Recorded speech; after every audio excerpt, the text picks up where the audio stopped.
Good morning, students. Welcome back to the new session of learning in this lockdown period. This is your accountancy class of class 11, and we are discussing right on chapter number 6, that is accounting procedure, rules of debit and credit. In the last few videos, we have completed about the concepts related with this chapter, and today we are going to solve illustrations of this chapter. So let's begin.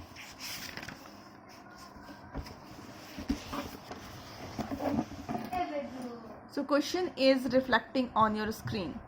Question is saying that classify the following accounts into personal, real, nominal account. मतलब ये जितने भी accounts आपको नीचे दिखाए जा रहे हैं, इसको आपको तीन जो ये है मेजर हेड है, that is personal, real and nominal account है, उसमें आपको क्या करना है, क्लासिफाई करना है. ओके, तो हम लोग अभी इसके सॉल्यूशन को देखते हैं. तो देखिए, आपको सबसे पहले ऐसे लिखना है सॉल्यूशन, एंड आपको तीन मेजर हेड बना लेने हैं. ठीक है, अब आपका है सबसे पहले कैश अकाउंट. ठीक है, सबसे पहले हम लोग थोड़ा रिवाइज कर लेते हैं. पर्सनल अकाउंट में तीन चीज़ें होती हैं. पहला तो किसी नेचुरल पर्सन होते हैं, जो कि नेचुरल बाय नेचुरल बर्थ जो होता है वो होता है कि वो जो भी नेचुरली बर्थ लिए हैं, लाइक रामू, श्यामू, अपना भी नाम इसमें जोड़ सकते हैं आप, that is natural person. Then artificial person, artificial person में जिसका लॉ के थ्रू या तो फिर बाय द लॉ उनका बर्थ हुआ है. ठीक है, they are called artificial person. Like कोई भी कंपनी आप ले लो. एंड देन आपकी नेक्स्ट आती है पर्सनल रिप्रेजेंटेटिव. ओके, उसमें अगर हमने नॉमिनल अकाउंट में जितने भी एक्सपेंसेस आते हैं उसके आगे या पीछे कुछ भी प्रीफिक्स या फिर सफिक्स लगे हुए हैं, लाइक रेंट है तो आउटस्टैंडिंग रेंट. ठीक है, या फिर रेंट है तो उसके पीछे लगा दो रेंट एक्रूड, या फिर रेंट एडवांस, जो भी लगा दो, तो ये क्या बन जाते हैं, representative personal. Okay, real account में क्या आते हैं, सारे एसेट्स आते हैं रियल अकाउंट में. ओके, एंड नॉमिनल अकाउंट में एक्सपेंसेस भी आते हैं, इनकम्स भी आते हैं, गेन्स भी आते हैं. Okay, expenses and losses, income and gains, ये सारे कहाँ आते हैं, नॉमिनल में आते हैं. ठीक है, तो पहला क्या है, हमें कैश. कैश कहाँ जाएगा भाई, कैश तो हमारा असेट्स होता है, तो वो कहाँ चला जाएगा, रियल में चला जाएगा. ठीक है, सेकेंड इज बैंक. बैंक कहाँ आता है, ये आर्टिफिशियल पर्सन में आते हैं. ठीक है, तो ये कहाँ चले जाएंगे, so banks comes under artificial person because it is created by law. तो हम ये आ जाएगा हमारा पर्सनल अकाउंट के नीचे. ठीक है, या फिर इसको भी यहाँ पे बैंक दे देते हैं, सेकंड नंबर हो गया. Then third is outstanding salaries. Outstanding salaries कहाँ आएगा, अगेन यहीं पे आने वाला है, क्योंकि वो रिप्रेजेंटेटिव पर्सनल का ही एक हिस्सा होता है. Outstanding salaries. Then sales. Sales is my income, या फिर रेवेन्यू बोल सकते हो, तो रेवेन्यू, इनकम, और जितने भी गेन्स होते हैं वो यहाँ होते हैं. ये कितनी नंबर है, 4. ठीक है, अक्रूड इंटरेस्ट. अगेन इंटरेस्ट के आगे कोई भी सफिक्स या प्रीफिक्स लगा हुआ है तो वो कहाँ चला जाएगा, आपका रिप्रेजेंटेटिव पर्सनल में.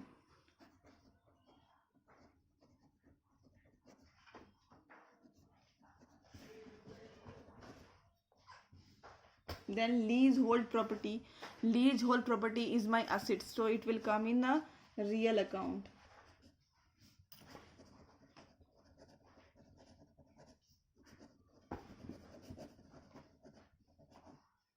ड्राइंग्स. ड्राइंग्स हमने करा है. ड्राइंग्स का मतलब क्या होता है, हमने कुछ पर्सनल यूज के लिए कुछ पैसा विड्रॉ किया है, तो किसी पर्सन ने किया होगा, that is why it is coming here.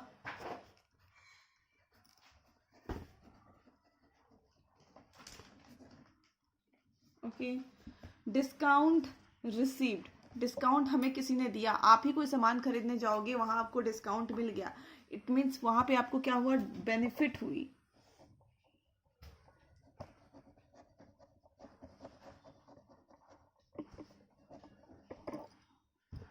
Okay. Then bad डेप्ट रिटर्न ऑफ, बैड डेप्ट आपने राइट ऑफ किया, दिस इज बैड डेप्ट is a loss.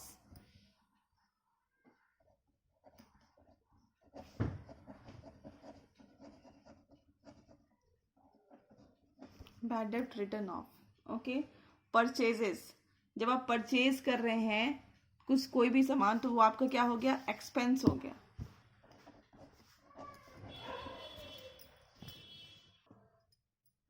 Then next है हमारा बैड डेप्ट्स रिकवर्ड, ठीक है। हमने किसी को पैसा दिया हुआ था और सोचा था कि वो कभी मिलेगा ही नहीं, और उसको अपने बुक्स में लिख दिया था कि बैड डेप्ट, अभी वो मुझे मिल गया, तो दैट इज बैड डेप्ट recovered.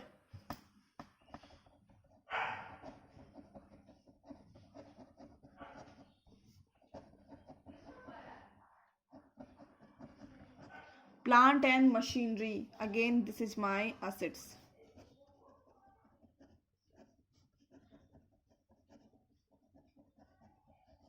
Okay.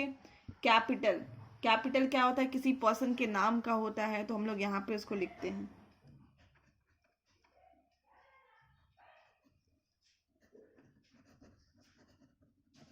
Interest, paid, paid है मतलब हमने पे किया है, तो दैट इज माई एक्सपेंसेस।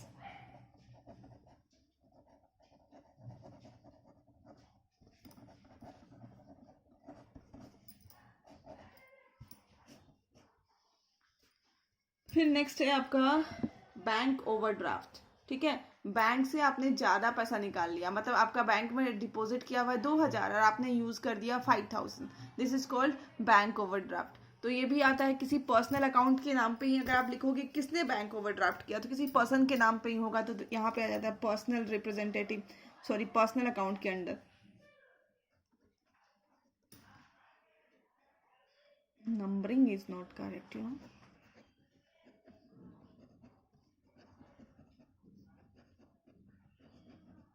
ठीक है।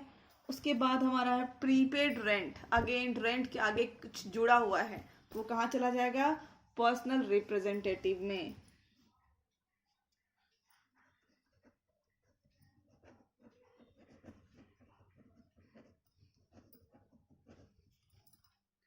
कैरेज इनवर्ड, ठीक है, carriage inward, this is my type of expense. जैसे आपने कुछ भी सामान मंगवाया तो उसका भाड़ा पे किया, that is why that is my carriage inward.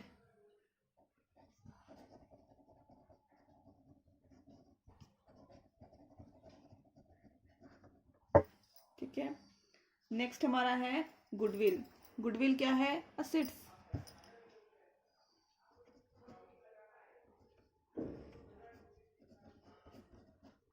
Okay, so this question is completed. अब आप नेक्स्ट क्वेश्चन की तरफ देखो। Illustration 2, state the nature of account. सबसे पहले तो आपको बताना है कि अकाउंट रियल है, पर्सनल है या फिर नॉमिनल है, ठीक है। फिर दूसरी बात आपको ये शो करना है कि which will be debited and which will be credit, कौन डेबिट होगा एंड कौन क्रेडिट होगा। ओके, ये सारी चीजें आपको बताना है। ओके, तो हम लोग फिर से कर लेते हैं, यहाँ पे 3 कॉलम बनाएंगे। इलस्ट्रेशन 2, ठीक है। सबसे पहले हम अकाउंट का नाम लिखेंगे,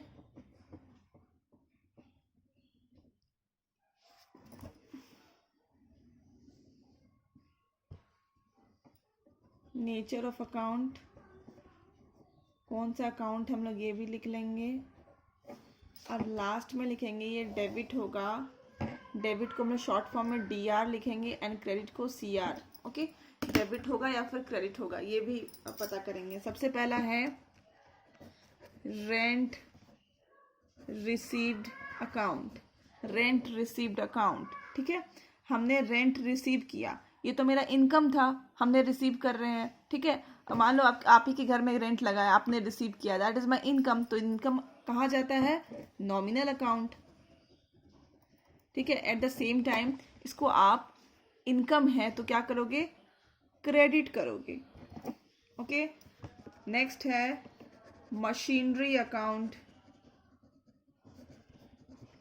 ओके, मशीन कहाँ जाता है, रियल अकाउंट में, ठीक है, रियल में चला जाता है, और मशीन का हमेशा डेबिट बैलेंस होता है, मतलब मशीन आपका क्या है, एक असेट्स है, असेट्स का हमेशा डेबिट बैलेंस होता है। परचेजेस, आपने परचेज किया होगा ना, तो आपने पैसे दिए होंगे, तो दैट इज माई एक्सपेंसेस। तो एक्सपेंस कहाँ चला जाता है, नॉमिनल अकाउंट में, एंड नॉमिनल अकाउंट में ये खर्चा है, तो खर्चा को हमेशा हम लोग डेबिट कर देते हैं, ठीक है। देन कैपिटल, ठीक है, कैपिटल अकाउंट हमेशा पर्सनल में चला जाता है, ठीक है, पर्सनल में चला जाता है। और कैपिटल अकाउंट हम लोग एक प्रिंसिपल फॉलो करते हैं, उसके हिसाब से कैपिटल अलग होता है और उसके जो पार्टनर्स होते हैं, जो बिजनेसमैन, वो अलग होते हैं। तो कैपिटल इज माई, आप सोच लो कैपिटल मेरी होती है लाइबिलिटी, ओके। मुझे उतना जो है कैपिटल बिजनेसमैन को वापस करना, बिजनेसमैन को कैपिटल वापस करना होता है बिजनेस को। हम लोग ये कंसेप्ट मानते हैं ना कि बिजनेस एंड बिजनेसमैन दोनों अलग अलग है, तो हमारा ये लाइबिलिटी है, तो इसका हो जाएगा क्रेडिट बैलेंस।